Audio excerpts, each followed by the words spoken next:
విషయంలో కూడా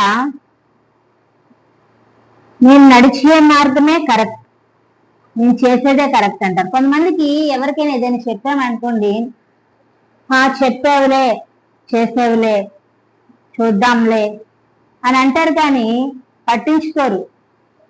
అసలు నువ్వు చేసే పని రాంగ్ అన్నప్పుడు ఒక నిమిషం ఆగి ఆలోచించే వ్యక్తులు తొందరగా కనపడరు.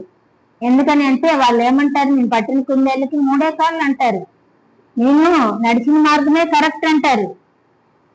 ప్రేమిలారా, దేవుడు మనల్ని ఆయన యొక్క ఉచితమైన సంకల్పము చొప్పున మనల్ని నిర్మించాడు. ఆయన సర్వంతర్యామి, ఆయన అన్ని చోట్ల వ్యాపిస్తూ ఉంటాడు, మన దగ్గర ఉంటాడు, మనకి జ్ఞానం ఇచ్చి నడిపించాలని ఇష్టపడతాడు ఆయన. ఎందుకంటే మనల్ని ఒక నిర్ణయం చొప్పున, ఒక ఉద్దేశం చొప్పున మనల్ని ఏర్పరిచాడు. ఆయన చెప్పినట్టే నువ్వు నడవాలి, కానీ నీకు నచ్చినట్టు కాదు.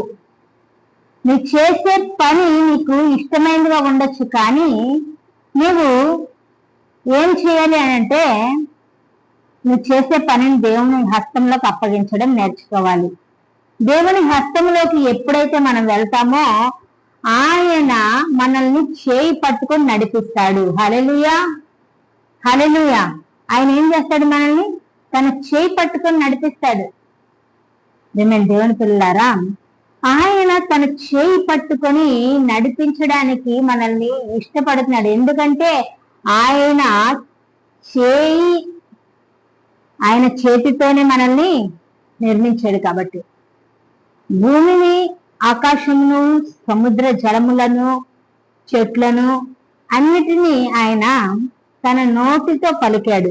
అది కలుగును గాక, ఇది కలుగును గాక, ఆకాశం కలుగును గాక, భూమి కలుగును గాక, పై జలము కింద జలము వేరవును గాక అని ఇట్లా సమస్తమును, వృక్షములే గాని జంతువులే గాని అన్నిటినీ తన నోటితో ఆయన పలికాడు. కానీ మన దగ్గరకు వచ్చినప్పుడు ఏం చేశాడు, తన స్వహస్తం చేత మనల్ని నిర్మించాడు. నేల నుంచి మట్టిని తన చేతితో తీశాడు. ముద్దగా ఆయన తన చేతితో చేశాడు. కళ్ళు, ముక్కు, చెవులు, నోరు అన్ని తన చేతితో ఏర్పరిచాడు. జీవవాయువును తన నోటితో ఊదాడు. ప్రేమ దేవుని పిల్లారా, మనము గమనించవలసిన విషయం ఏంటంటే, ఆయనకి మనకు ఎందుకు అంత ప్రేమ? తన చేతితో మనల్ని ఏర్పరిచి